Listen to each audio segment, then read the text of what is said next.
Hello, my Astro family. This is Lada from astrolada.com, and these are your 2020 yearly horoscopes. Thank you for choosing me to lead you through this year, and I'll try to be as comprehensive and as interesting as possible. And 2020, this is an intro for all the signs, and basically, I want to tell you what you have to prepare in order to get the most out of those horoscopes. As you know, if you've known me from before, we don't only look at the sun sign. Everyone knows I'm a Libra because I'm born in October, I'm an Aries because I'm born in April. Well, this is just your sun sign. But actually, there are way more personal signs, those of the ascendant, which change every 2.5 hours, and those of your moon sign, which changes every 2.5 days. So I would like you to check your 2020 horoscope, starting with the ascendant sign, the moon sign, and then the sun sign. They are basically, all those horoscopes are good for the 3 signs. And some of you might have the same sun and moon sign, or ascendant and moon, or whatever, but most people usually have the sun, moon, and ascendant in different signs. And the order of importance is always the ascendant. After that, the moon, especially for women or people born at night, and the sun, especially for men and people born during the day. So, how do you find out what your ascendant, sun, and moon is? Very easy. You need to know your time of birth. If you don't know your time of birth, then listen to your sun sign only. But maybe you can be able to find the moon sign as well. But those of you who know your time of birth, I'll share my screen with you so you see what to do, how to calculate it. You just need to go to my website, astrolada.com, and go to this here, to the free birth chart and transits. And then enter your details here. Oops, waiting for it to load up. So write your name, I'll write mine, but I'll put some other, I'm not gonna put my details. Write the minute, the hour, let's say New York. Continue. Then you can select here which New York is it. Let's say it's somewhere in New York Hospital, whatever. And continue, and you will see the chart. Here it is. Sorry, it's taking a little bit longer to chart. Oops. This is a chart. All you have to look here is at the planetary details. You see? And only the first 3, where it's abbreviated, ascendant, sun, and moon. I want you to mark down the degree basically of your ascendant, sun, and moon, and the sign. You don't need to listen to you don't need to write down the second, like 8 minutes, 8 degrees and 11 minutes. Just remember, for example, that this person has 8 degrees in Libra ascendant, sun at 15 degrees Virgo, and moon at 27 degrees Scorpio. And then check, because I use specific degrees, because all the planets don't influence us all the time. Some, for example, will be influenced only, some planets will influence only 4 or 5 degrees from Scorpio. And I want you to listen. When I start giving degrees, they'll be written on the screen. I want you to pay attention and check, is this my degree? If your moon is in Scorpio, for example, your ascendant or sun or moon, and this is how we're going to go through it. And you're going to get a lot more, way more in depth, way more specific than any general yearly horoscopes. And that's how we're going to make astrology more real, not just popular magazine astrology. This is more, it goes towards how proper astrologers work. And before I start with each of the signs, I just want you to join me in a little prayer for this year 2020, to bless it, to collectively join our energies. Dear angels, dear Father, Mother, Creator of the universe, thank you for allowing us to be here. Thank you for giving us this amazing art, astrology. Thank you for allowing us to peek into your thoughts, to peek into your plans for us for the future. You're so gracious and loving, dear Creator, dear God, dear Mother. You're so gracious to give us those signs, those signatures, so we can prepare, so we can know what your will is. Help us live according to your divine will in 2020. If there are any challenges for some of us ahead, help us accept them with dignity. Help us transform the qualities in us that bring on those challenges. Or if it's something karmic that we have to bear, help us accept it with humbleness. For those of us that have good moments ahead, those of us that divine blessings will be poured. Help us stay humble, help us stay grateful, and help us develop more love for each other and for humanity and for God, so we don't become too proudful. Help us, you, this year 2020, touch our hearts, whether through challenges or whether, and both will exist, challenges or positive developments for all of us. Let them all lead us to more love and connection with your divine presence. Amen.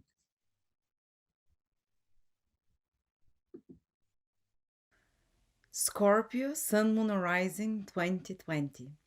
Let's start immediately with the most important planet that gives you like a background of the most, uh, let's say, focus and concentrated lessons that you have for about 2.5 years. When Saturn transits certain area of your horoscope, it stays there for about 2.3 years approximately, and it continues for the last 2 years. Saturn has been in your third house, and most of 2020 it will continue being in your third house, with the exception of April, May, and June for about 2, 3 months. After that, it comes back to your third house.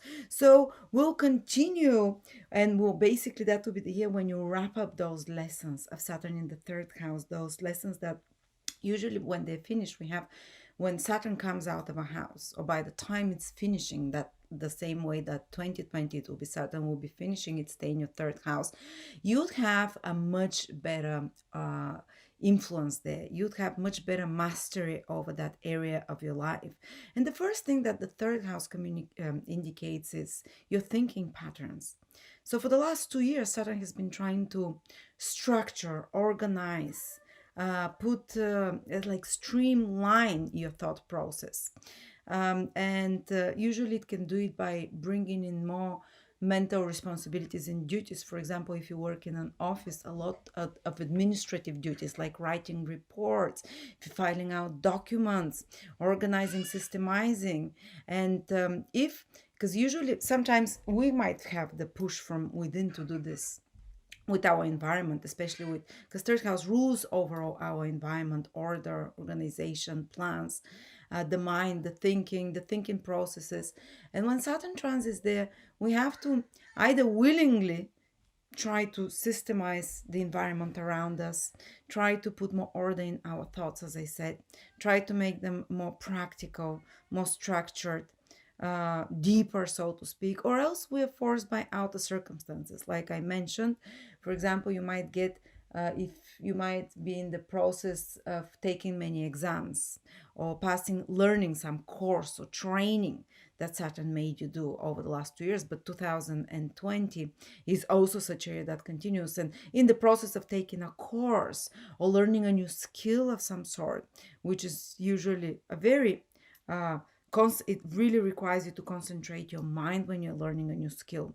Um, if you're taking some exams as well, to really structure it and to remove all the unnecessary noise from your head, like, all the unnecessary chit chat, all the focus on superficial things. So you might have noticed that in the past couple of years and continuing 2020, you have a bit of intolerance for superficial talking. To If, for example, you before you like to sit in a coffee shop, chat with someone, or talk with friends on the phone for a long time, or just hang out on Facebook or YouTube, just commenting and randomly, and just reading articles about celebrities or whatever. Now, with Saturn in the third house, this inclination has been suppressed.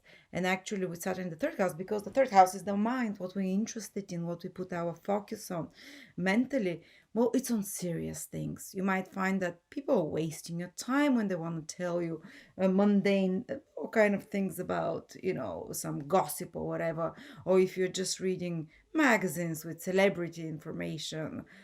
So maybe if some of you might have removed such habits from their life, some of you might find that some of your normal um, mates that you hang around are too superficial, and that they're just wasting your time, so to speak, because Saturn wants to streamline, to cut out the necessary that just putting too much noise in your mind, that is making your everyday environment, which is the third house, too chaotic, or too superficial. So it's about cutting those things out a lot as well. I remember I was speaking with someone who had Saturn transiting their third house, and he always wanted to talk about serious topic, deep topics that matter, whether it was science or psychology or something intense, something that had a gravitas, weight to it, you know. And he says, my friends feel I'm no longer fun, and I find my friends so superficial, like they waste their time. I just like don't have time for this. um you know, this vanity of the world, of socializing. So often the socializing of a person is limited when Saturn transits the third house, or it's limited, or it's kind of mostly revolves around work, socializing with workmates, socializing with people that are interested in similar serious topics like you, which is Saturn, similar practical topics. So maybe socializing if you're on the internet a lot and such. It's about, so because you want to master something. Saturn is the planet of mastery, to really get your hands on it and practically understand it, to make it part of your DNA, so to speak. So a lot of you might have been, and Saturn loves transiting the third house, but you know, it has its negative side. In extreme cases, if you have inclinations already for depression, because this is your thinking processes, and Saturn can lower the vibration and can make one focus only on the negative things, because Saturn is a more negative, realistic planet, and actually avoid anything positive that is around.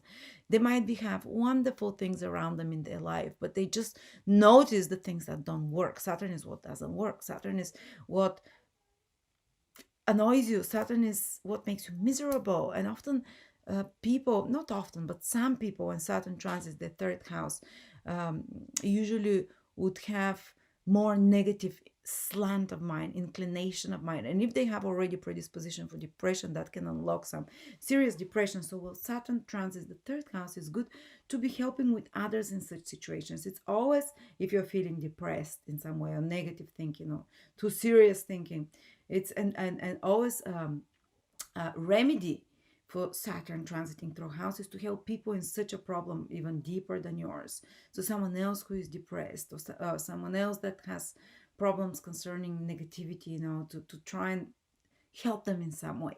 And that's a balancing thing.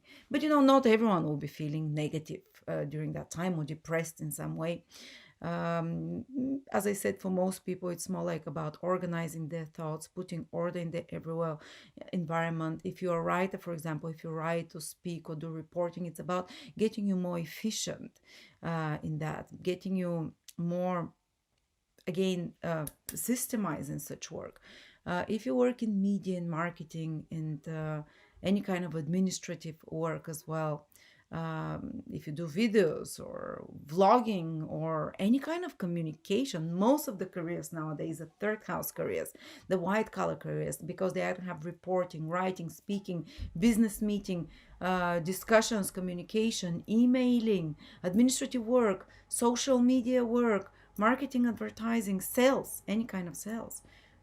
This is the third house. When Saturn, commercial activities, when Saturn transits there, it can bring you an extra amount of responsibilities in those fields, and it can feel burdensome, it can feel repetitive, it can feel like you have to do it over and over, it can feel like it's stalling and it's blocked. But don't worry, Saturn is transiting its own sign, so in 2020 you're going to see the results. So if you've been working hard on, for example, acquiring some new skill, you've been working hard on some website, you've been working hard on some presentation or writing project, or on some commercial project, or on your sales skills, or some marketing project, or in a career that involves any of those things, or teaching and training, your hard work will pay off in 2020. That's the time. Saturn is for the last time there. You tend to see the results of Saturn in a house when it's at its last part there. Plus, Jupiter is joining that third house for you. Here, you're Scorpio.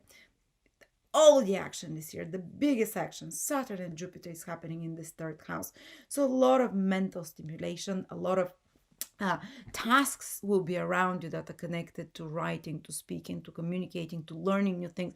People usually take courses, classes, um, master some certain skill of some sort that requires mental involvement.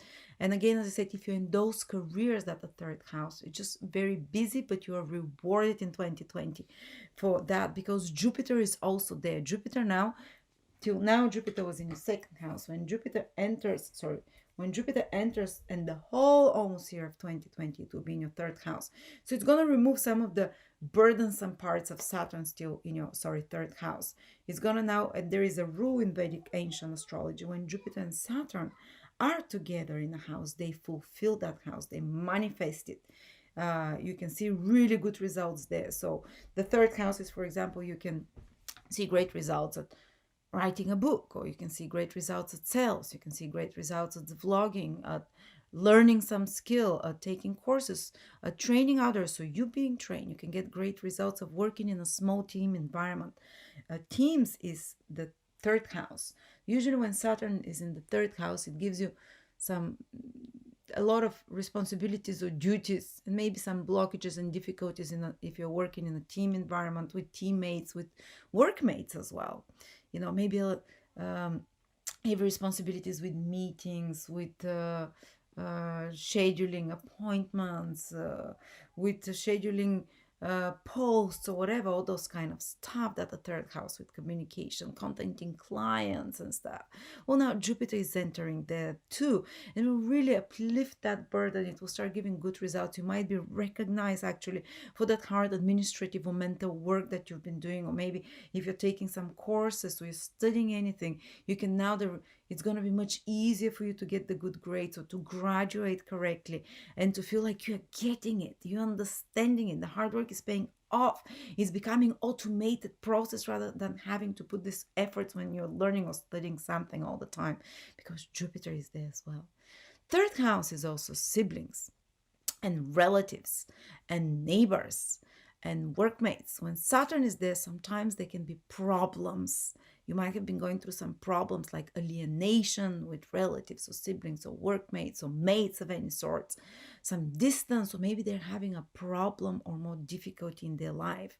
For example, they might be having some kind of a stressful situation or new stage of their life or whatever. And because Saturn has been there in the third house, or your relationship might have deteriorated. My little son, he's Scorpio rising and Scorpio moon, and Saturn has been transiting through his second house the moment his sister was born. And he has jealousy towards, because Saturn rules jealousy and resentments, and you can see that Saturn is still there. And I'm like, please, I can't wait for Jupiter to enter this third house so his relationship with his sibling improves. So this will be for sure. So if you've been having, or if there was some problem in the life of a sibling, or with a neighbor, some resentments or issues, or with workmates or teammates of any sorts, friends, while Saturn was transiting the third house. I can give you an example. When Saturn was transiting my third house, I have 4 planets there. All my best friends at high school, that was a long time ago, they stopped talking to me. They were very cruel to me. But then Saturn was in a very difficult sign, on Aries. Well, Saturn in Capricorn is not cruel usually. So it's not so, I'm sure it's not been as extreme, but all my friends stopped talking to me, and they made the whole school stop talking to me, and the teachers actually. It was a nightmare year, But and then Jupiter transited there a year after that, and everything improved. I got new friends and stuff. So if you've been in such difficult situation, I think it's maybe in more extreme cases, because Saturn is well placed in Capricorn where it's passing, but maybe some blockages, some difficulties, some pain situations with socially, with those in your everyday environment, with workmates, playmates, teammates, colleagues, neighbors, siblings. There will be a healing of that situation now, 2020, when Jupiter enters. Or if you've been working on some project together, because Saturn is hard work. Saturn is the planet of work, of effort. So sometimes it might just indicate that you've had some project together in a small group environment, or with siblings or with neighbors. And now when Jupiter transits the third house together with Saturn, you'll see the result of it. You'll see the positive conclusion of that, or the positive rewards of that, working with someone in a small group environment. So also, again, thinking from my life, my son going to daycare, he's been not accommodating because Saturn is very rigid when it transits the third house when it comes to social situations. He is not. He's been socializing only with the older people. Saturn indicates older people. He would only socialize with the with the teachers, with the carers rather than the kids. And he's having like issues with getting close with peers and those schoolmates, those his age. So if you've been having something similar, maybe well, Saturn transits the third house, you can relate more to older people, more authoritative people, or people that are more serious of some sort. And again, it restricts the social communications to a smaller group, uh, because you don't want to waste your mind and time to get it all bundled up with such other necessary information, so to speak. But usually by the end of this period, when Saturn is finishing its transit through the 10th, through the third house, and with Jupiter there, you start learning much better, communicating. You'd create new friends now when Jupiter enters the third house. Your new associates, maybe new colleagues, maybe you can find new group of people to work with, or the relationships between you and your colleagues will improve, or in a small group environment, or relationship between your friends as well. But Jupiter tends to expand. Also, if you've been in an environment, say in a school or class, that you're not liking it so much, when Jupiter transits the third house, you'll either find a better one, or things will improve there as well, especially with the people around you. um, but usually Saturn transit in the third house is very conductive to uh, focusing the mind, to getting to learning a lot of things more in depth, but after a lot of repetition, to uh, clearing your head a little bit of unnecessary things, to creating a more, often it can give a lot of technical writing and stuff like that you have as responsibilities during that time, or responsibilities to siblings, responsibilities to relatives, again, as I said, responsibilities or travels. But it can block daily travels unless they're for work or for something serious to do. And for example, I have one astrologer that I really love, and Saturn transiting a third house, um, basically she her car broke down and she could not afford a new one. While Saturn was in her third house. So there were some blockages, and I told her, "Don't worry, Jupiter is entering that third house next year." So the problem, and also her internet was stopped, so she could not work for 6 months. And everyone thought that she just like bailed on them, but she had problems, and her internet would not start for 6 months, no matter what they tried. And third house communication, so Saturn can bring, while it transits, third house, problems with communications, with devices, with traveling, with uh, with transportation of some sort, in more extreme cases as well. And but now all of those problems are going away because Jupiter is going there to help, and to streamline, not to streamline, but to expand that, to bring new opportunities. Maybe you buy new laptops, maybe you buy new car, or the problems with transportation of any sorts will disappear. Also, Saturn transiting the third house can create problems either with the lungs, or stiffening of the hands or the arms, anything to do with mobility, some restriction to your mobility, physical in the body, or somehow restriction with you being able to move easily back and forth, which requires you to put extra effort to move around, basically. Extra effort. Sometimes I've seen people trying to learn to drive with Saturn in the third house to gain more mobility, but finding it very hard. But now Saturn, Jupiter transiting there, the whole 2020, will resolve all those issues. So don't you worry. If there have been any problems of that, they'll disappear. It might be a great time when Jupiter transits the third house, expanding it, for example, that something that you can find new people to collaborate with, associates that you can find. You can start learning again something new, that expands you, that you're really passionate about, rather than doing it because of a responsibility, like Saturn tends to force us into that. Jupiter transiting the third house often indicates time when you're gonna start traveling more, you're gonna have more traveling opportunities. Socially, you start expanding and meeting new people.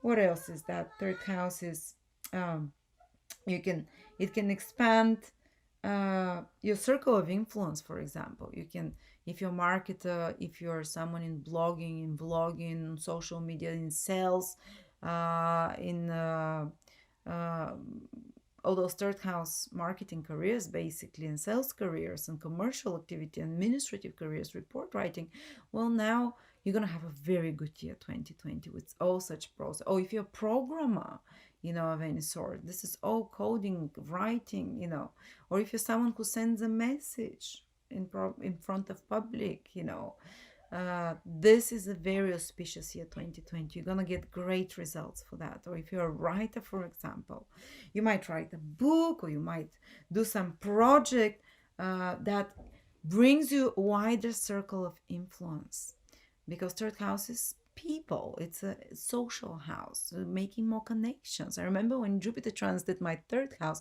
I had like such a fast expansion of the followers on Facebook and YouTube. It was awesome, and I was learning so many new astrology techniques, you know so, and of course Saturn is still there, so it's guaranteeing that it's going to be, you still have to make the hard work for that, but you can see great results. And for a little bit though, Saturn dips into your fourth house, Scorpio. So as I said, Saturn in the third house is usually quite supportive, because it's making the sextile to Scorpio. So whatever project you have started, usually they'll tend to be lasting. You might have gotten support somehow by friendly advice, by professional people as well. But when Saturn enters the fourth house, and it's only for a short time, it's in April, June. It's April, May, and June, for 3 months. So for a little bit, you get a taste of what it's like to have Saturn in the fourth house. And again, at the end of the year in December, it will fully enter your fourth house and stay there for 2 years. But now in the spring, you can feel for a little bit, this influence of Saturn in the fourth house, especially if you are one of those Scorpios in the first 2 degrees of Scorpio. So basically, if you are born from the 23rd or 24th of, 23rd, 24th, or 25th of October, the most, or if you have your ascendant or moon in Scorpio from 0 to 2 degrees, 0, 1, and 3. So very small people, very small part of Scorpios will feel that. Maybe because Scorpio is a very sensitive sign, maybe the others will also feel it for a little bit.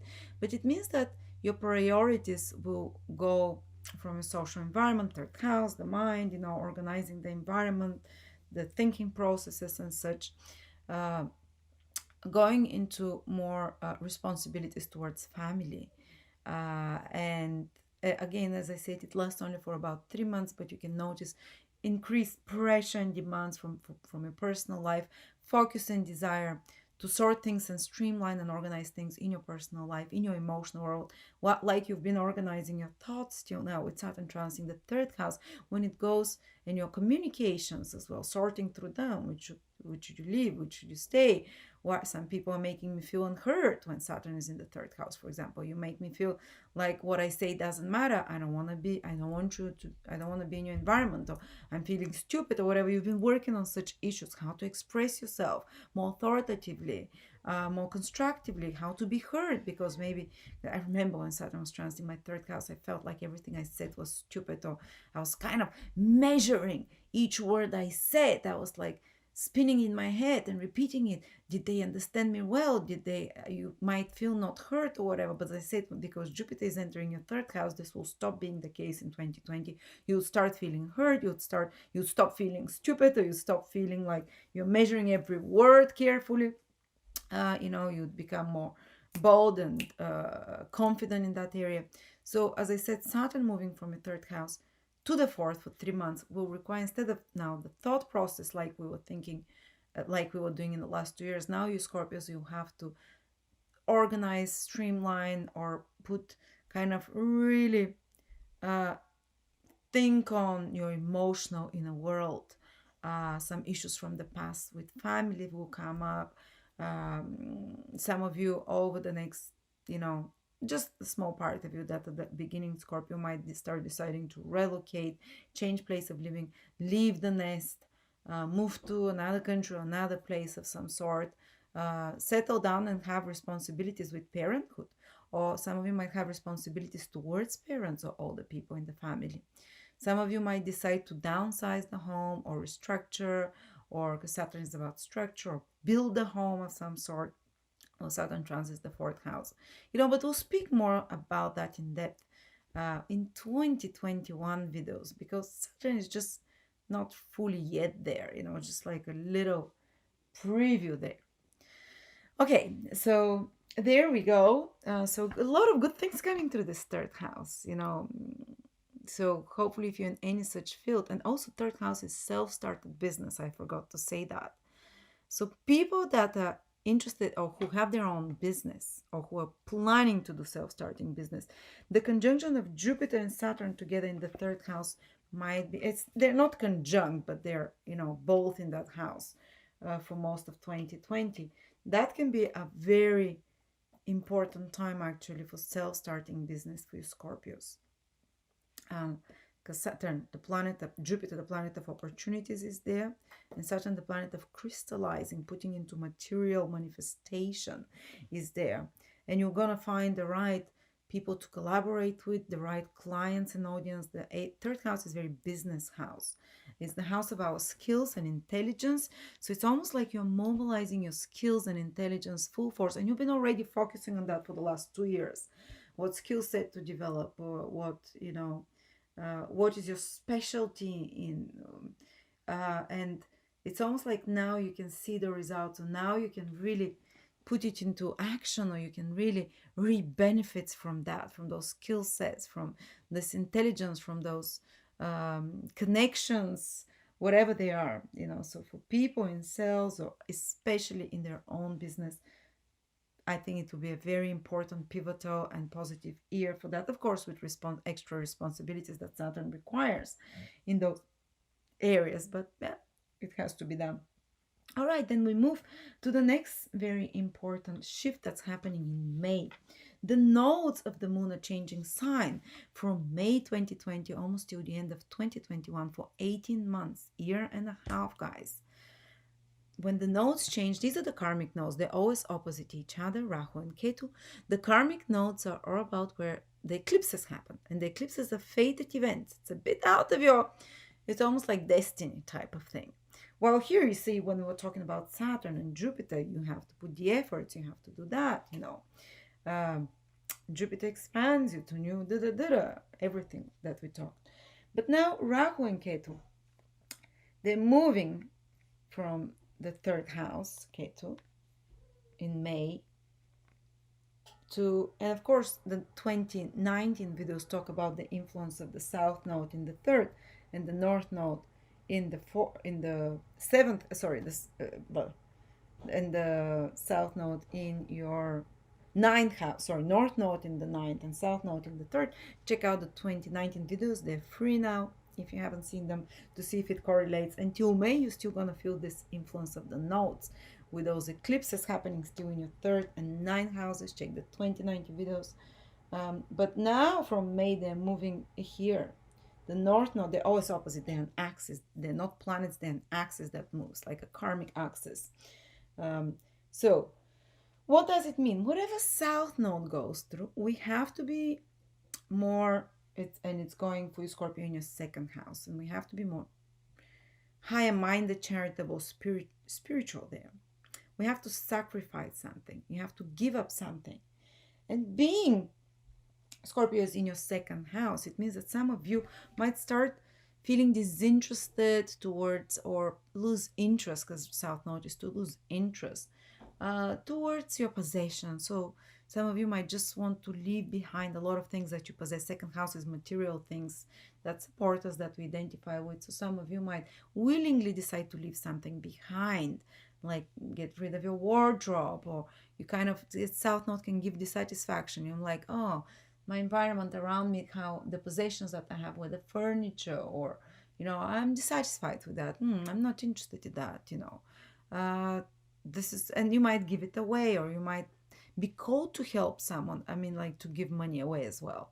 But if you're holding on to your possessions and not willing to sacrifice or to let go of some of them, it might happen by force. Let me give you an example. When the south node transiting my second house and the Rahu the 8th, this is when I basically left one continent for another. It was not caused by the south and north node in the second and eighth, but I had to leave all the possessions that I amassed for 16 years behind. The second house is your possessions, material things.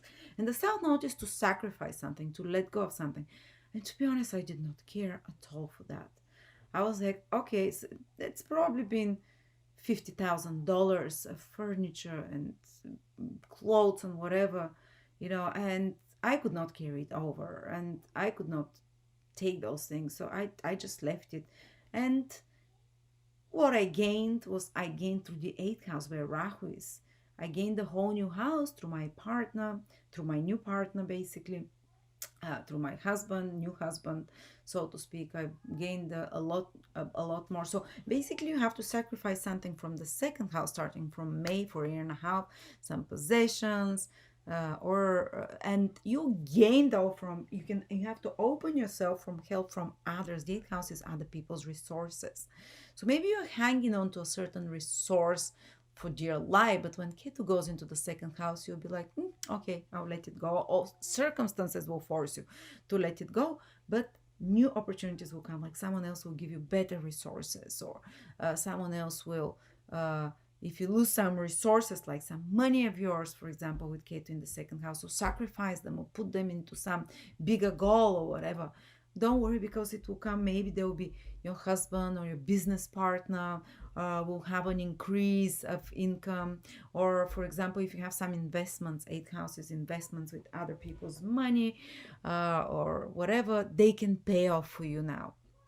Or, for example, you can receive some loan or from a bank or whatever, that will help you in that direction, because Rahu is where we can receive materially from, where we can have a sudden breakthrough, where we can take risks as well, and usually even risk that way over our head, but somehow we benefit from those, so you can benefit through another person's or through other people's resources. So by attracting new clients, eighth house is other people's money, seventh house, if first house is you, seven will be your clients, the eighth will be the money of your clients. So Rahu is like, you can break through with new clients, for example, or up, if you have your own business, for example, you can raise prices or something that your clients, and you can let go of certain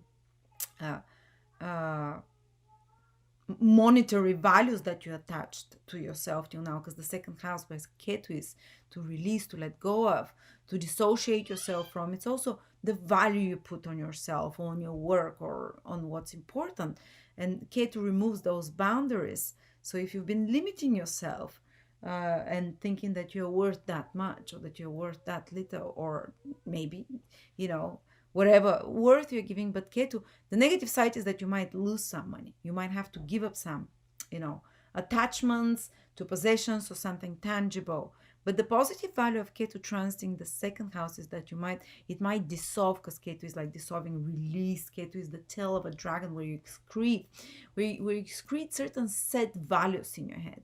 Excrete like, okay, this is how much I'm worth. This is how much my services are valued at. I remember the same happened when Ketu was transiting my second, Rahu was transiting my second, and Rahu was transiting my eighth, that I had become dissatisfied with let's say not with the money, but like I was getting like something like $50 per reading, or per answer to a question, or something like that.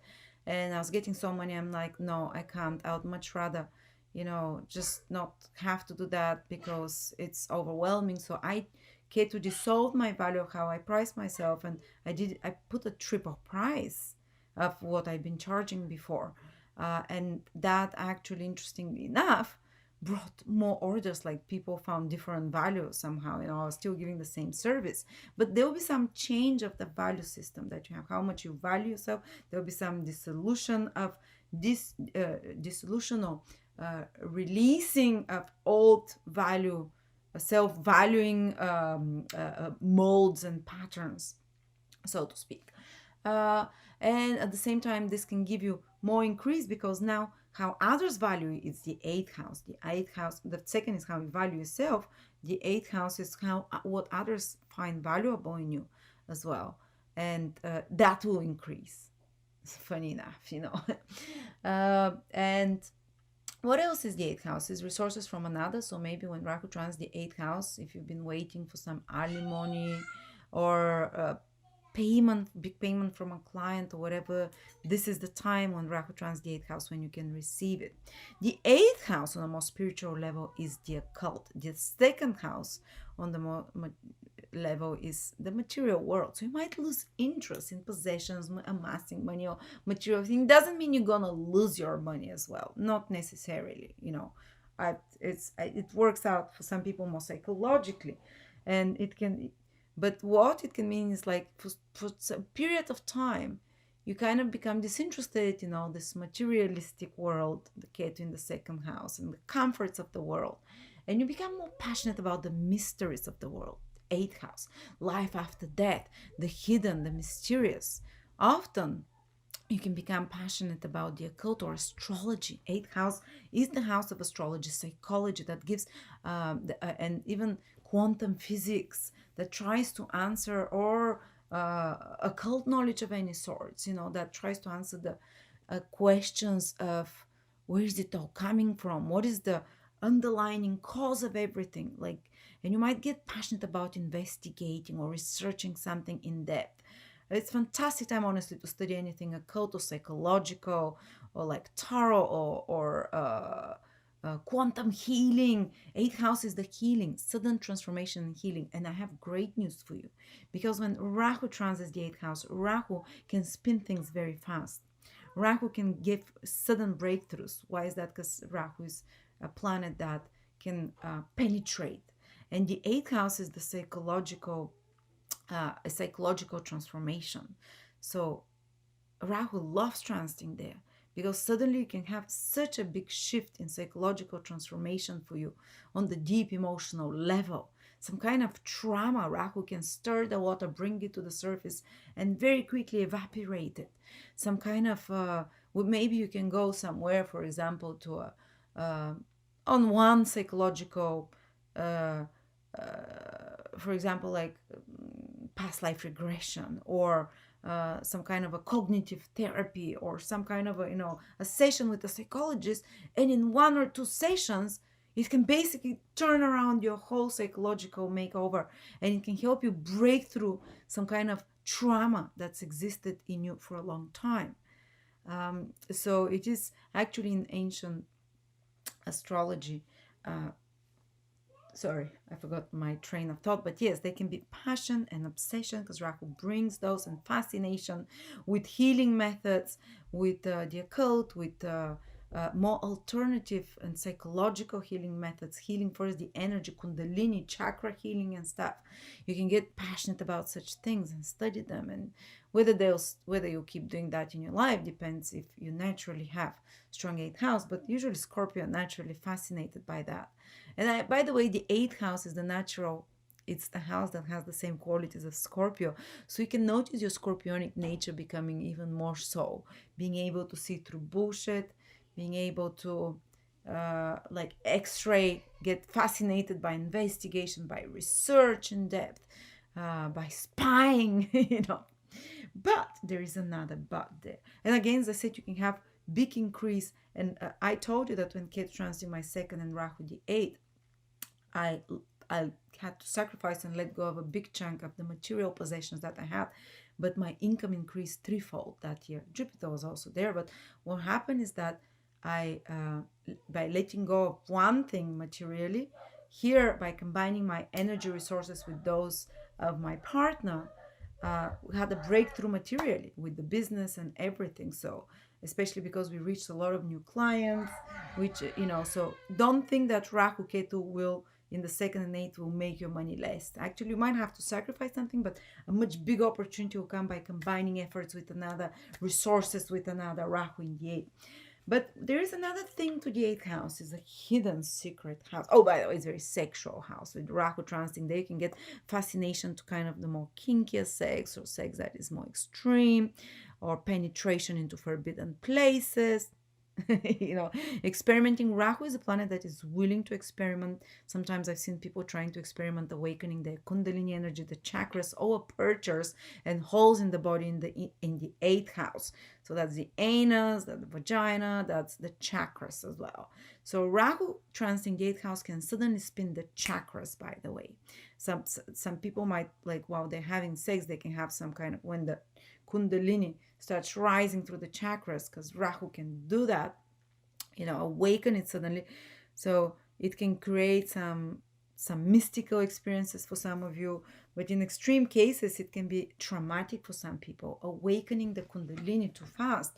And it might happen in your case to some sexual intimacy experience, but it can, if you awaken it too fast, it can, if you're not prepared, if you're not spiritually and morally prepared, if you awaken the kundalini without having built moral qualities like honesty, perseverance, love, forgiveness, it can put you into some astral experience that's mentally out there, that is quite scary.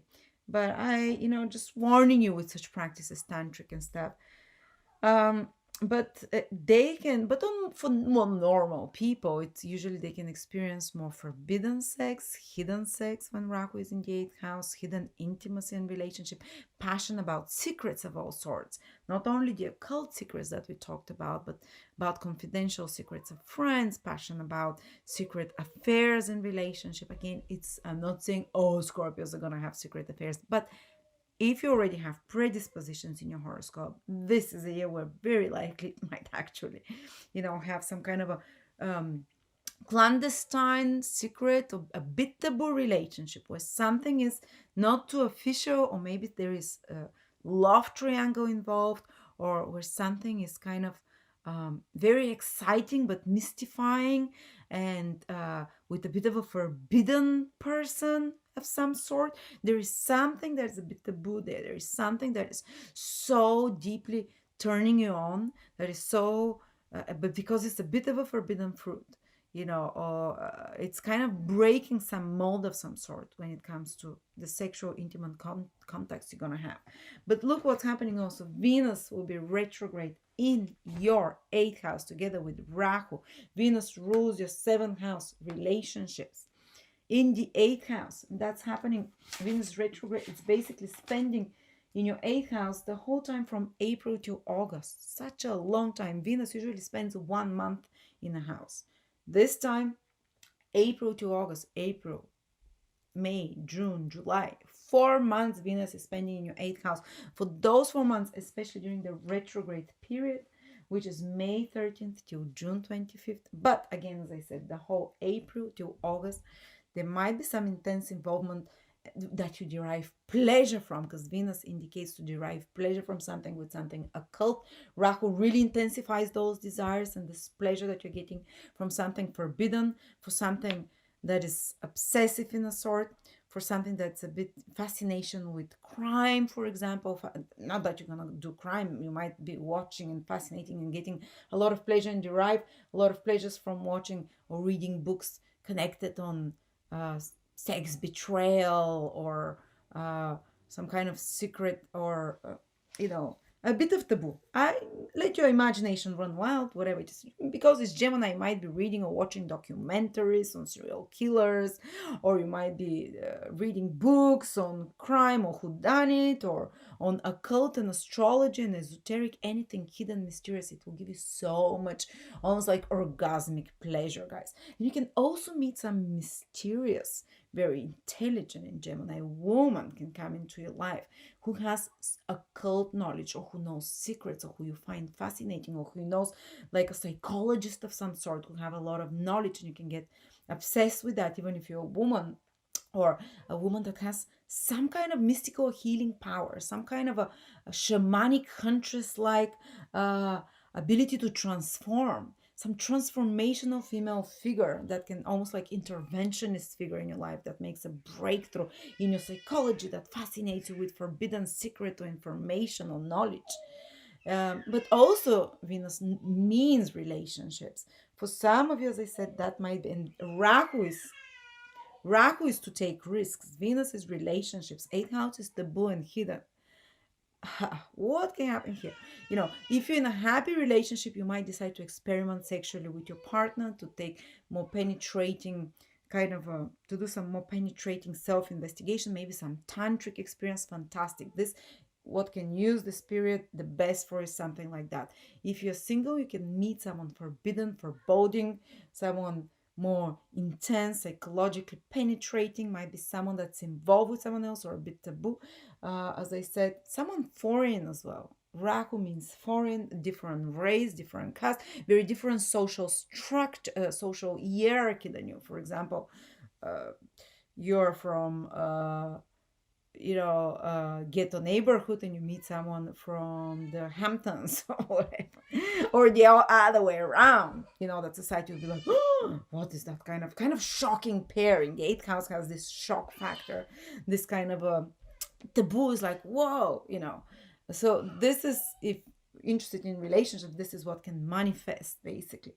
um and also exploring with a partner the deeper tantric, deeper emotional things, and also some secrets can come to the surface, especially during the Venus retrograde period. As I said, May and part of till June 25th, some secrets can come to the surface, some power struggles as well. Eighth house Venus retrograde can bring that. uh, on a positive level, it can bring some money to you that was owed for you, that was owed to you. Venus retrograde, money. Venus also rules money in the eighth house of other people's resources. Something that is owed to you can come back to you. Um, Again, during the Venus retrograde period, don't take financial risks, especially with others. That's May 15th, 13th till June 25th, because, for example, don't uh, decide with a partner to invest suddenly some big money in something that you've never before done. Just be, wow, it's retrograde only. Or if you have some investments with a partner already or other people's investments, or you've put investment somewhere, when Venus is retrograde, you might have to re-examine those, rearrange. There might be some shift and change in direction of those investments. Or you might decide to review your budget together with your partner. So what can happen during that period, Venus retrograde, you can decide, okay, we want to buy this house, so we have to review how we're going to budget. So okay, let's change some things here. We're not gonna go to dinner of $100 for this, we chip from here, from that. And the final result can be fantastic, that you save a lot more money together with a partner. Or also it can mean that your marriage partner, fiance or boyfriend, girlfriend, might be going through some transition with their resources and finances, some rethinking, some change, some reshuffling of the layers there, some re-examining of their resources and finances and what they're contributing to the relationship. um, and that, for example, if you're working in a partnership with other people, or if you have clients, that you are restructuring something there, you're re-examining something about those finances, the prices, the mutual resources during Venus retrograde. And because Venus is a benefic planet, by the end of this process, I would say by the end, maybe by August, you might have gained a lot more by making some changes in those eighth house matters, with taxes, with insurances, with inheritances, with uh, mutual resources, with partners, with investments with others. Uh, you might have doubled or tripled your resources which are connected to another person, or maybe someone might have appeared as a partner, something that increases your resources. Because you see, Venus is a benefic. When Rahu touches something, it amplifies it. Rahu is a very material planet, makes something show up much more, manifest much more. And of course, in the eighth house, a financial house of or taxes, insurances, inheritances, or hidden resources, you might benefit from, for example, from a big. You might do something while Venus is retrograde or during that period in the spring, that after that you might get a big tax cut, for example. Or you might receive some inheritance during this intense influence here of Venus and Rahu in the eighth house. Or you might, for example, you can restructure your resource, or you can re-examine your finances with clients or whatever, that you can boost it and you can gain something very valuable, or you can receive something suddenly from another, like someone with collaborating with another, or just someone gives you. If, for example, some wealthy man can appear and say, "Oh, you're so beautiful. I'm gonna buy you this or give you that," But that also involves, to some extent, here this clandestine uh, relationship.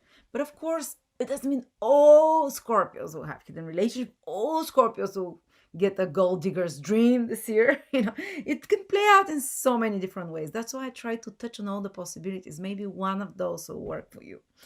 But as I said, very deep. There might be some deep sexual, psychological healing with Rahu and Venus there. Something that you really enjoy through a relationship, through someone else. Venus rules the seventh house, in the eighth house of healing, sex, and tantra. There can be some breakthrough healing around that time, till August, April till August in that area. And some deep occult studies, so love or passion for the hidden.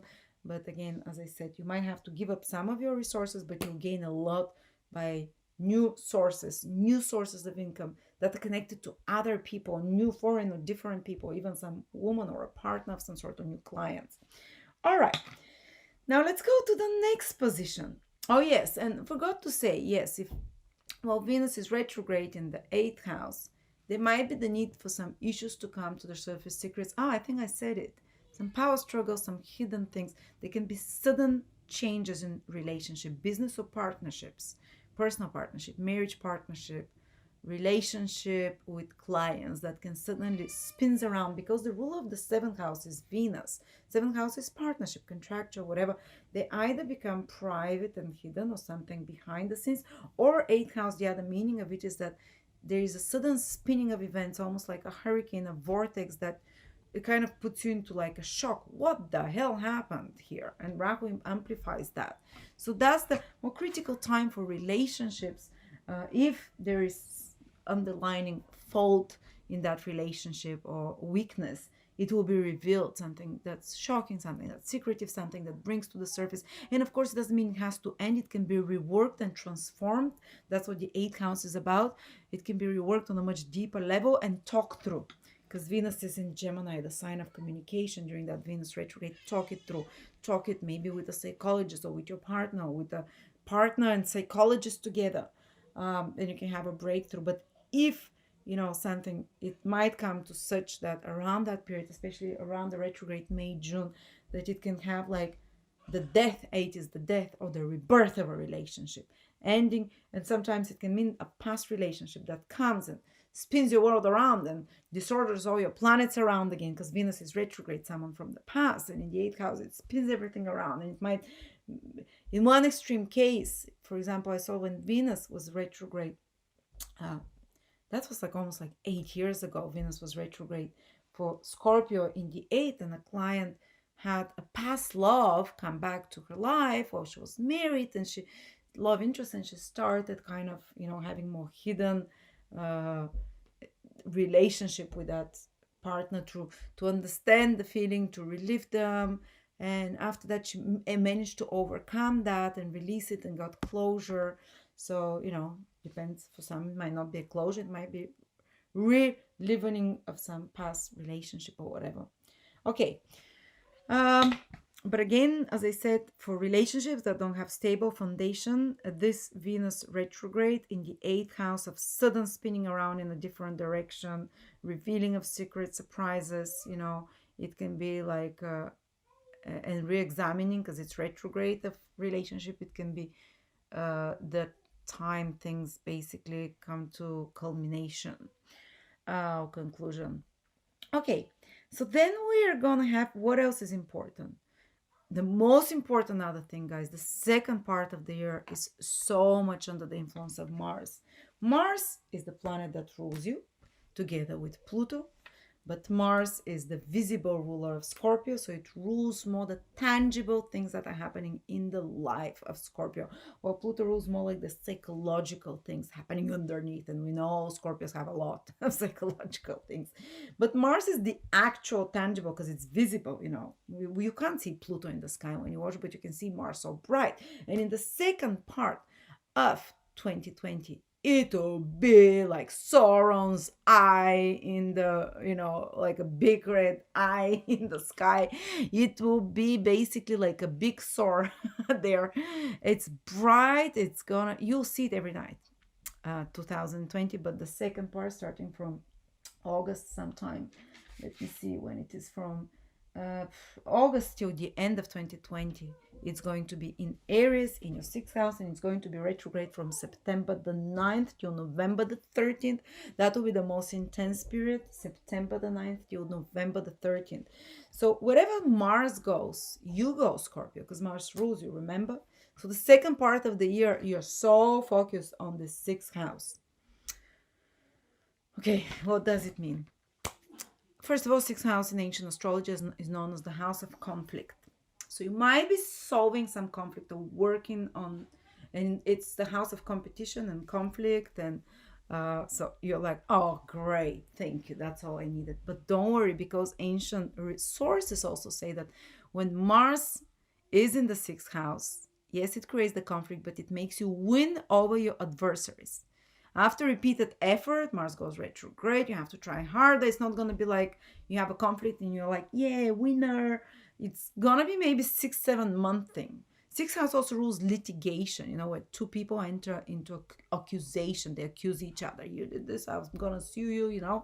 So in extreme cases, for some of you, it might be that you are doing some court case or suing yourself with someone. That's in the very extreme case. I don't think it's like, I'm just want to give you a taste of the different way it can manifest. But you're gonna win, because Mars in the sixth wins over its enemies.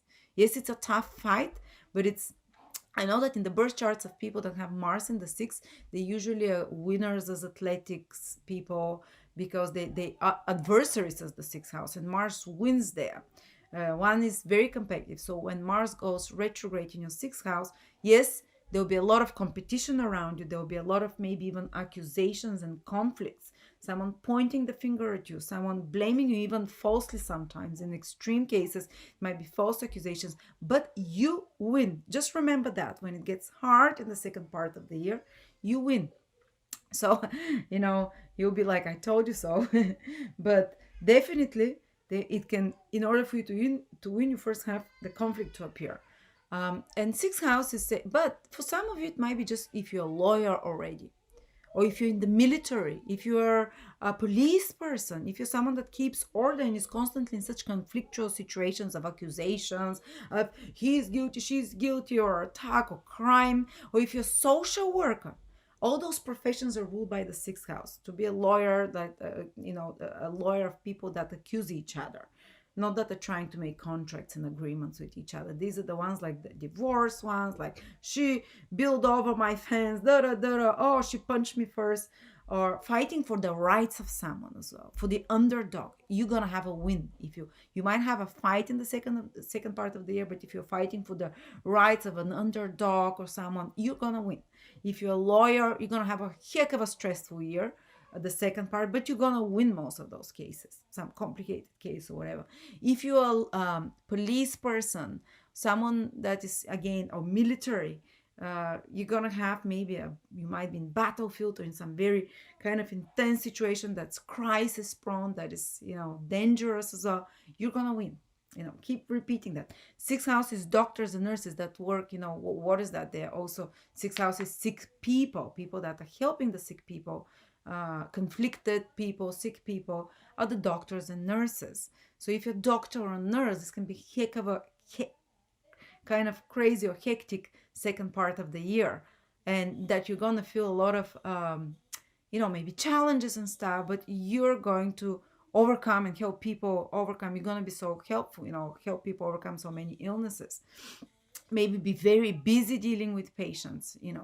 If you're social service, someone that's helping, like maybe you go and read to the children that can read, or teach them to read, or read to elderly people, or anyone that's helping those in need, is the 12th house. Ministries of service, or any career. You don't have to do it for free, it might be your career. Anyone that's helping those that are less than, that are in difficult situations, is the 6th house. If you're such a career, Mars in the second part of the year in your sixth house indicates a very intense project involvement, that you're putting a lot of efforts in that.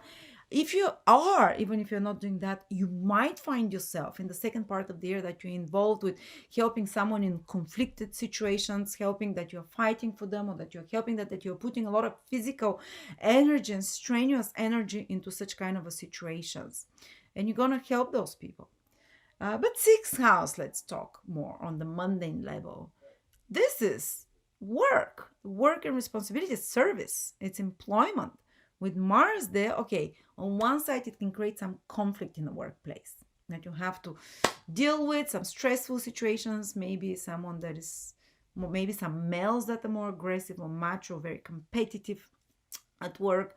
So in your work environment, there will be more competition, maybe deadlines, go, go, go, go, go, and stresses of some sort in the second part. And maybe in extreme cases, maybe that you are trying to revert too much pressure, but Mars is in its own sign in Aries. Its final result, even after the retrograde, which means after November, will be very positive. So you might complete some really difficult project that requires you to mobilize all your energy, resources. Even if the environment is a bit hostile and competitive, you're gonna make it through. You're gonna win at the end. You can do something really difficult there and get great results after that. And again, remember when it's getting really hard, remember that the ancient book says Mars in the sixth house usually at the end gives a win. Uh, but sometimes also Mars retrograding in your sixth house might make you want to quit or reevaluate your career, or work, or having to redo something. Another thing that can happen is that, say, the sixth house is the ins and outs of your work and your daily life work. So basically, the duties, the responsibilities there, the organization in regards to your work. Um, so you might have to vigorously attack and fix those things if there is, and the only solution to all problems of the sixth house that come is vigorously attacking them and not waiting for it to pass. Mars, you have to mobilize yourself to get active. So if there is some kind of a stress of the situation, you vigorously get involved in it, you vigorously defend yourself, you speak out and you fight for the underdog or whatever, or you vigorously, if there's some crisis at work and you have deadlines or some stresses that you have to be very active with, you vigorously basically take initiative. That's the answer. And look for new. Mars indicates new, something, to do something new, to do something vigorously, to do innovation. And actually, they say when Mars is retrograde, don't do anything new. Screw that, is not true. When Mars is retrograde, you re-examine a certain situation. For it might be your work, for example, and you find new ways to do it. You find alternative ways to do it.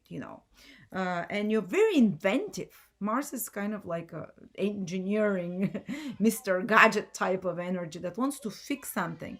So you might also, it can indicate fixing things, that you're doing are a lot in the second part of the fixing problems for others or for yourself, and they're of practical nature. And by the end of this Mars retrograde, so by the end of the year, you have done so many things that were daunting before that you didn't have the energy for.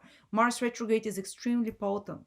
You might have, and especially six houses, get rid of things that are your enemies, internal or external, clutter, and it's also organizing.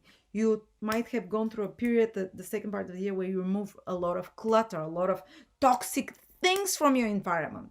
Sixth house is toxicity. Mars is a soldier and goes and cuts off with a knife toxicity. And if, toxicity not only from your environment around you, maybe people and stuff, but there'll be toxicity. But you approach it like a soldier and like, go away. You tell to your enemies, you fight them face on. It's not like, you know, I'm gonna wait and it's gonna pass. No, you're like, fuck off. I'm taking the initiative now. So again, aggressive approach, attack. Of course, don't be stupid to kill someone or to fight physically with someone, but you are, in a sense, initiative approach to those things, an innovative approach. You're not sitting there with your hands folded and waiting. But it's also toxicity that you're going to eliminate in almost invasive way through your body. And sometimes it can entail, if there is a health problem, an intervention like an operation. It is not uncommon when Mars transits the sixth house, especially from the ascendant or from the moon, not so much from the sun, but still so, that they can be a some kind of a invasion, some kind of a operation, a surgical intervention And it's actually the time for such things. And that's what's going to deal with the health problem. It's not soft-handed approaches. It's not like I'm gonna take my flower back its senses and it's gonna help. If Venus was there, yes, flower back its senses were gonna help, you know. But Venus is in your eighth house, psychological transformation, so it can help you flower back its senses. But for a specific health related problem, which is physical, Mars in the sixth house indicates a few solutions. Because, by the way, when Mars goes retrograde in the sixth house, some issues, some chronic or some inflammatory health problem can appear. And it's such of a nature that it's acute. Mars is acute. It can create temperature or inflammation. The sixth house also rules the digestive system. It can kind of attack that area, but it's something that's acute, sudden, viral. It can be viral, that has an attacking nature. Mars. And if I'm not saying all Scorpios will get sick, don't, you know, it might be just a trigger transit. Mars has to be making difficult transits from there, but I'm giving it a possibility. So if some health problem appears, then what is your solution? Because Mars in the sixth can bring that.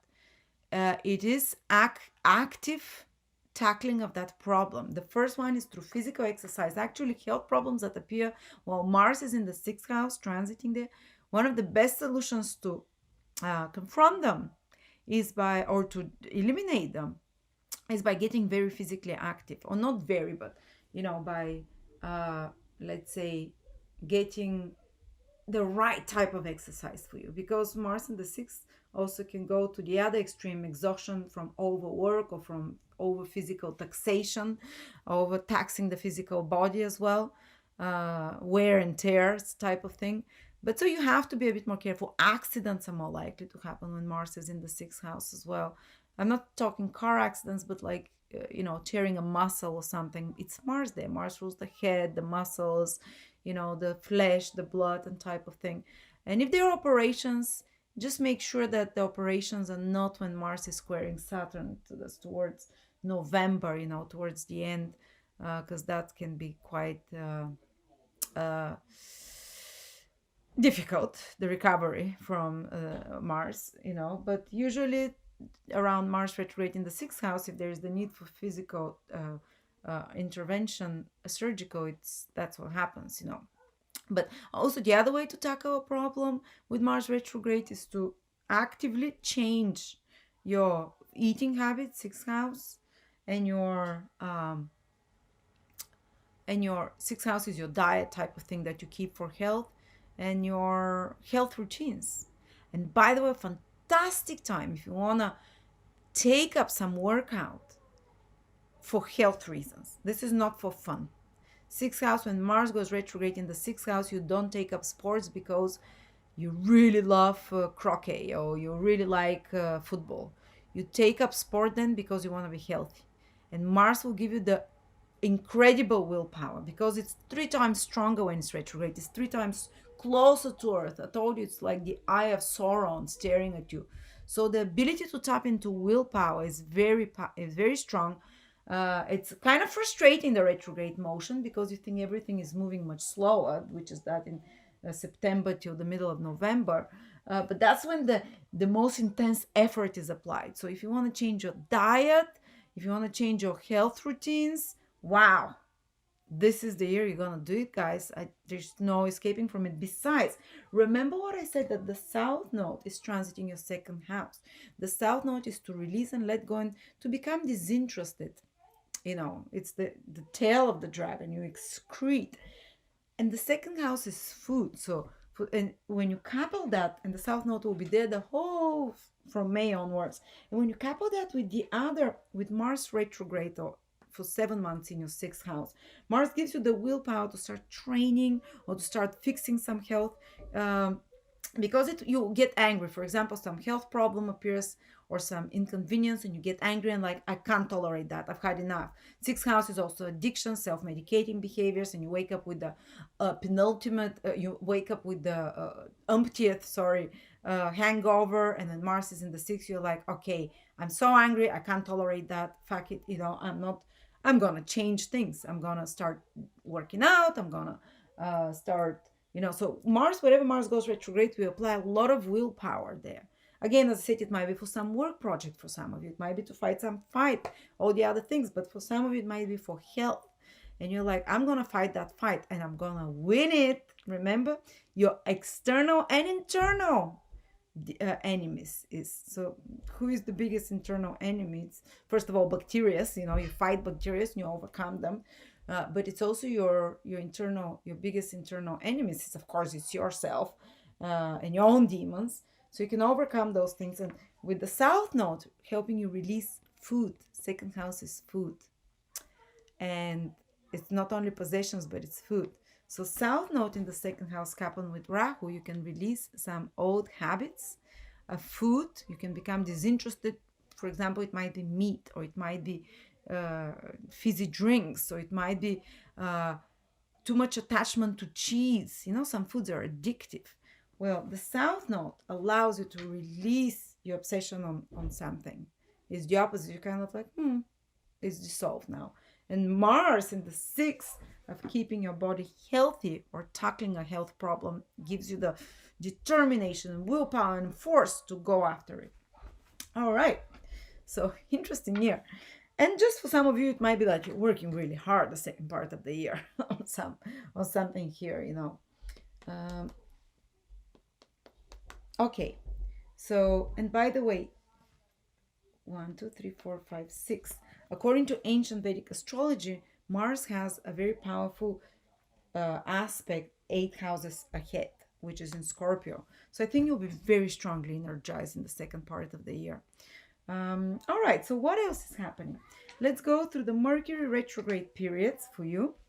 I don't think they'll be very crazy this year, but let's go. The first one is February 16th till March the 9th. Mercury retrograde period, February 16th till March the 9th. And it is happening in the sign of Pisces mostly, which is in your 5th house. Here you are Scorpio. Here is Mercury is going to be, where is my Mercury? It's going to be retrograde here. So that period can be a time when you're revising some creative project, going over it. Maybe something that you created, you would see it and you see, it can be improved. It can be done a bit better. I can give you an example. When I had Mercury retrograde in the 5th house, my creation, which was my website, I started seeing some glitches in it and people writing, I can't find that, it's hard to use. So about 10 of those came and I was so frustrated that during the Mercury retrograde period, I decided that I'll start a new website. And to be honest, the current website that I have, it was all due to this Mercury retrograde period in the 5th house, which is your own creations, anything that you create. Because I came up with a better idea and I said, okay, I'm fed up with that. So it might be frustrating first that you see one of your creations, you're like, it can be better. It's not working well. I want to redo it. I want to make it better. So this is something that you can start as a process. Again, don't be afraid to, especially if it's something that already exists, you can do it much better when Mercury is retrograde, or redo it or perfect it. Also, it can be the time for some creative endeavors where you're putting a lot more of your skills, Mercury skills, communication, writing, speaking, thinking, into some creative project that you're really like editing it or putting perfecting touches or really trying to dig deep into it. 5th house is also lovers, and Mercury retrograde day, it means that you might hear from a past lover, or you might get in touch with them, or you might see them by something, and hopefully to give a closure to you, or hopefully to help you release it, or sometimes it might be to come for a longer period, Or on another level, the 5th house is how you give and receive love. So what can happen is that you have to have some important conversation with a loved one in regards to how you express love and how you can be more romantically involved, or if you feel loved enough with them, and how you can have more fun. So you're re-examining and trying to get to a better expression in a love relationship in regards to love. And if you're in a relationship that's not very happy, that you're not having much fun, or that you're not having romantically the connection, this can be, or that, this can be a time of re-examining that relationship. This can be a time of also, if you've been hurt by, maybe your spouse does not do those little romantic gestures, and you can bring it up now, or maybe your partner can bring it up and say, well, I'm not happy with how things are because Mercury retrograde is very close to the Earth. So it really intensifies the need to communicate about those topics. The fifth house, which is romance, love, you know, maybe you might want to re examine how you have fun or revisit some old places of fun, revisit some places that you really love, like a certain bar or restaurant, or, fifth house is to have fun or to re-examine your creative processes and project, or to re-examine your how you express and give love and receive love, um, and to maybe try alternative methods. And of course, it's your children.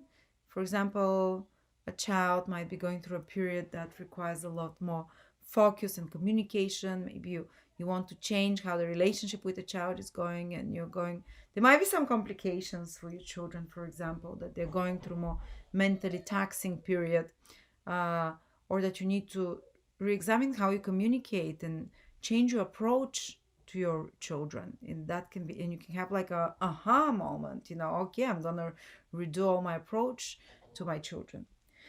Okay, then the next one is Mercury goes retrograde in Cancer, which is your ninth house, and that's in July. uh, and most of basically it's happening June the 18th, sorry, till July the 12th. June the 18th till July the 12th. uh, for some of you might be traveling to a place you've been before, revisiting an old place, or if you've been planning some long journey, for example, far away place, this can be a time that it happens when Mercury is retrograde.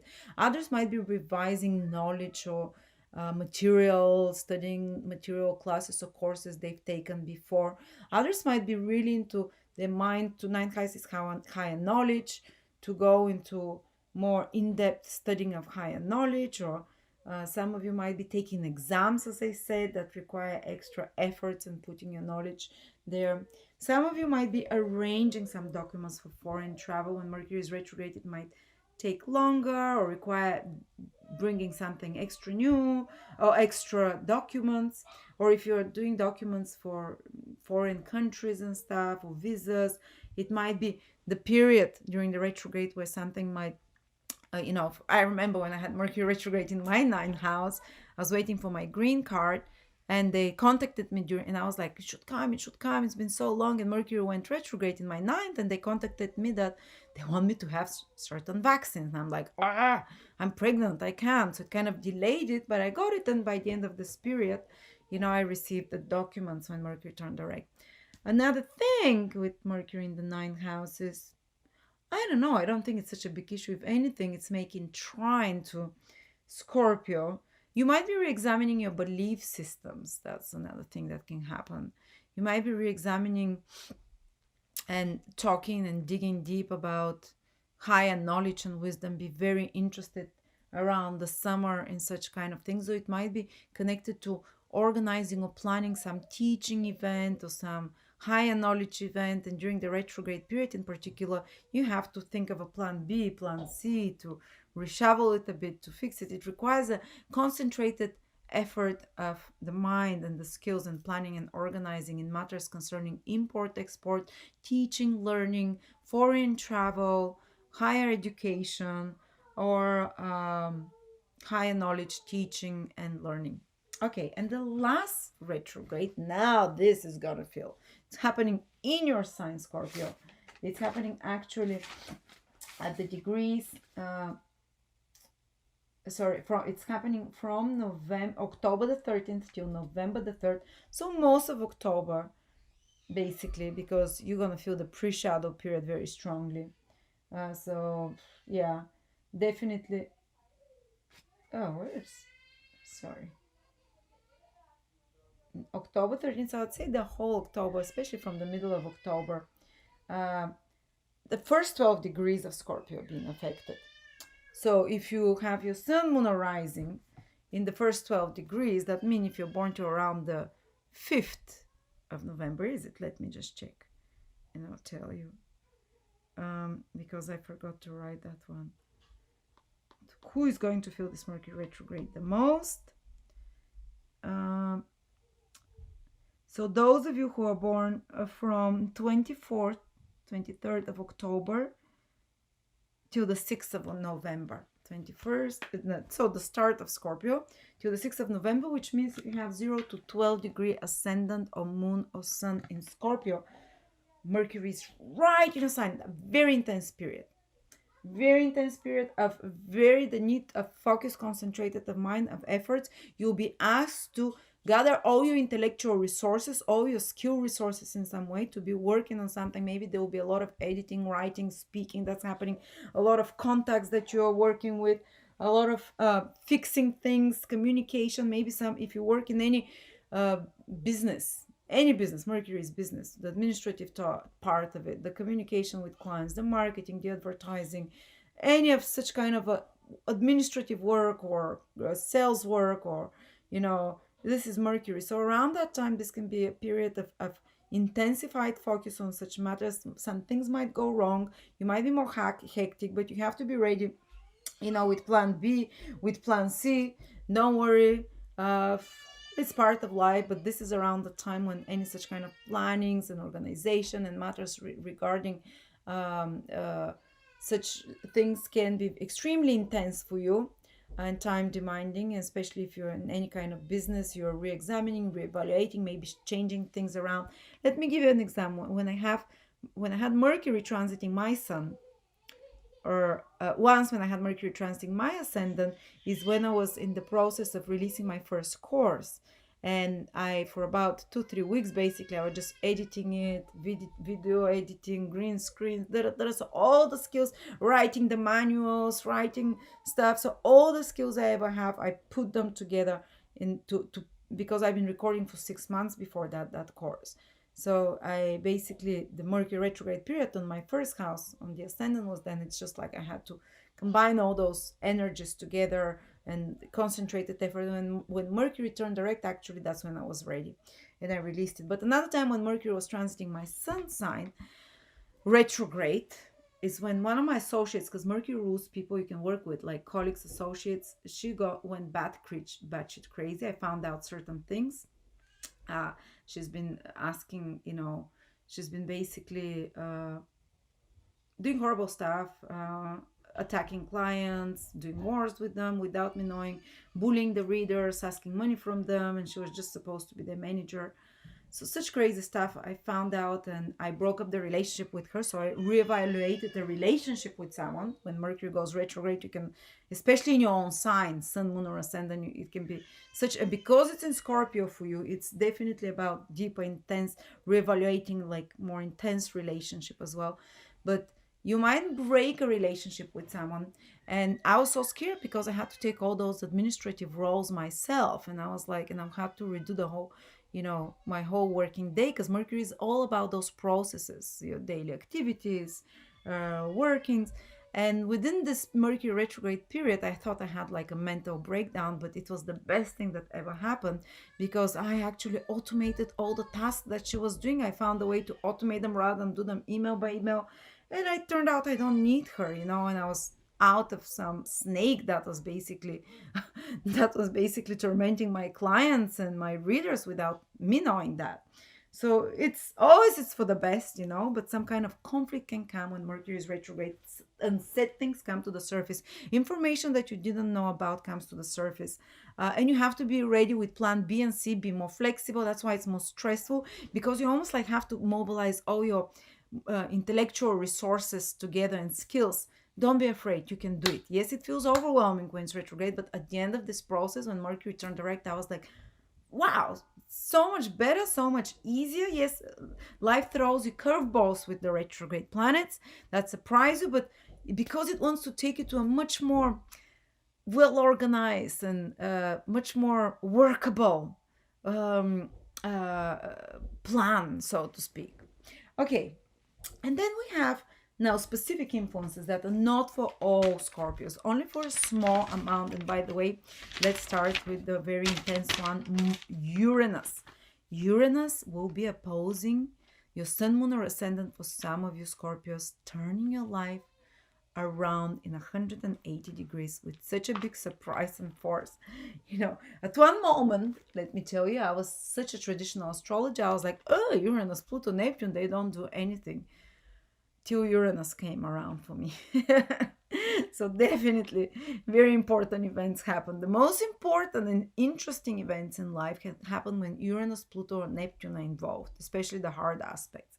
The ones that change you forever after that on a psychological level, but that affects the outside as well. So, who is going to be affected by Uranus? Only a very small group of people, and those are Scorpio, Sun, Moon, or Rising, who have their Sun, Moon, or Rising from 60 or 11 degrees in Scorpio. 60 or 11 degrees. Or if it's your Sunday, it means that you're born from the 29th of October till the 4th of November, 29th of October till 4th of November, give or take 1 or 2 days. So I'm going to talk a bit more about that. You see, Uranus, you're here, guys, and Uranus, for a small part of you, only those I'm talking about, is exactly opposite in your seventh house in relationship. So I think like someone can, and Uranus indicates someone new, something new, fresh, very unfamiliar to you. Someone totally new can appear in your life and turn it upside down. Let me give you an example. On the day my husband met me, Uranus was right opposite his ascendant for the third time. And it takes 1 year. Uranus does 3 hits. On the first hit, for example, he started dating someone and broke up with them because Uranus can bring something very quickly and end it. On the second hit, he started dating someone, they broke up. But it was all brand new for him. It's the first time he dated after his marriage, and he's never been with any woman except his wife before. So it was like new, exciting, like wow, dating scene, out of the getting you out there, out of your comfort zone. And on the third hit, Uranus on his, opposite his ascendant, which is of course other people, he meets who? An astrologer from a foreign country. In the middle of a divorce, totally different person. So out of the blue without expecting. So those of you who have this, 0 to 60 or 11 degrees Scorpio, you can suddenly meet someone. And sometimes, sources say when you meet someone in Uranus transit, they will not stay or they can just come here to shift your whole life. But I have not seen this to be true. Unless the person, it can happen that they come just for a short period, just to shake you off of some stagnation, because Uranus is the awakener. So some people will appear, and it might not be one person, it might be a few people that can appear in your life now that shake it up, that bring you out of slumber, that awaken you to new realities, people that are so different than the people you've ever hanged out with, because Uranus is something alternative that breaks the norms, that breaks cliches, and that's a bit rebellious, a bit out there, extreme, even a bit kind of reckless. And so such people, but sometimes I've seen people have Uranus opposition and they say they meet with someone but they break up, because Uranus can come suddenly and go away suddenly. It's very intense and develops very fast. But you see, in the case with my husband and me, he met me at the third hit, so I stayed after that and we're still together. But it happened so fast. We met in 3 weeks. I was living with him. In 2 months, I was pregnant. We got married in 6 months. So it's bam, bam, bam, bam, bam. Events can develop so fast. But if the relation, and I cannot tell you if the relationship will last or no. It depends so much on your personal horoscope. But if it's one that lasts, of course, it turns your life around, happens very fast. It might be with someone very Uranian, someone Aquarius rising, or someone who is into technology, or someone who is very out there, someone who is a scientist, someone who is an astrologer, someone who's very alternative, about utopian, scientific, intellectual. But if it's someone that comes for a short period only, come and go, this someone will definitely give you a different approach to life, and it will show you that there's so much more different things out there, and it will make you change direction. Like my husband's sister is basically just had that Uranus transits 2 years ago on her Scorpio sun at the first degree of Scorpio. She met someone suddenly, developed so fast. He was so different, and it suddenly broke up as well. And it put her on such a life-changing journey. She decided to change her whole lifestyle as well. Because of that, she decided to basically change her thinking and everything. So that's where the very big shifts happen. Also, if you're in a relationship that is stagnant, it might break down. A relationship that is no longer valid. Uranus is the planet of divorce, of separation. You can become restless, or your partner, and they suddenly, no, I can't. I'm leaving. Uh, and that's for good again, because otherwise it's stagnated. Or if you're married and you're happy in your relationship, sometimes it can come out of a shock that the person, your other partner, suddenly says, I need to travel, I feel restless, I don't know. Let them, give them freedom. Or you might feel like that. You might feel like, I need freedom, I can't breathe here. Don't be in a rush to throw out a relationship if it's good otherwise, but give yourself some space, or do something different with that relationship. Relocate somewhere, some big change in your life through a relationship, into your relationship, like relocate. Or if you've been boyfriend girlfriend for 8 years and you love each other, but you've been like, now get married. I had this such example. A friend, they've been together for 10 years. Uranus transited the cusp of opposite his ascendant, and I said, you either have to get married or you'll separate. So you have to change the, somehow suddenly, the dynamics of the relationship, in the status of a relationship, if you want to keep it. And he proposed to her, and he came to me and he said, wow, Lada, you know what, and they got married, of course. You know what she told me? That if I haven't proposed that year, she was going to leave me. So you see, some big shift has to happen. If you want to keep a relationship, that's good or whatever, you have to make a big change, move somewhere, have a child, your partner changing career, or um, but sometimes it can mean suddenly falling in love with someone new or exciting, very different. And if you're in a relationship that's too stagnant, this new person will break you away um, you know from the old limitation. But you're gonna start feeling like you want more liberty. If it's your son in those degrees, born on those days that I said, you might change your work and career, for example. There might be a new exciting male that appears in your life that comes and goes, or your husband might have to travel more, come and go, or your career will need some modernization or some kind of update, because Uranus is to make something modern uh, up to the current times. But there might be a few changes of job, for example, as well. Sudden separations with male figures or important authority or father figures in your life as well. Or another couple, I had, the wife had son, Uranus was opposing it, and her husband just had to got a new job and had to travel for about a year and a half, on and off, on and off, on and off. So it felt like they're on and off together all the time. But sometimes it can be an on and off relationship. If it's your ascendant, we talked about that. Sudden new people appearing, new kind of radicalizing, or changing your social environment so much, as well. And the people you socialize with, and even your appearance, and that can change. And the direction of life, if it's your moon, they can be moving, that you're moving a few times, that you're making changes in your home, that you're feeling restless, or that you want to travel more. There might be changes with the relationship with your mother, but you have to see also where the moon is, what house it is in. So changes there, hormonal changes sometimes for women, more nervous stress when Uranus opposes the moon, you kind of jittery. On and off relationships again possible. Excitable new relationships can appear, just like for the ascendant. For your sudden, very different people can appear, all those things. All right. And then we have Neptune and Pluto, which are both very supportive. Uranus does it in a most shocking way. Uranus can make you feel like, wow, everything is falling apart. It's so different. I don't know, things will never be the same again, because it's an opposition. Usually someone else challenges you or pushes you into that. While Neptune and Pluto, they're making harmonious aspects, and only to a few people will be felt. Neptune is making trine to the Scorpio ascendant on the moon from 18 to 21 degrees. Very small portion, 18 to 21 degrees. That means those born from the 10th to around the 14th of November, with the sun there. Well, Neptune making a trine can indicate they're from the fifth house, a very romantic love experience. Someone that you feel soulmate, someone that you feel very emotionally connected to, but without disruption. Neptune trine the ascendant from the fifth can indicate some very deep emotional bonding with a child. The ascendant sun or moon, some very creative project that is very highly spiritual, or that is, or entertainment and enjoyments that are Neptunian in nature, that are very inspiring, that are beautiful, that you're discovering beautiful inspirational music or something like that.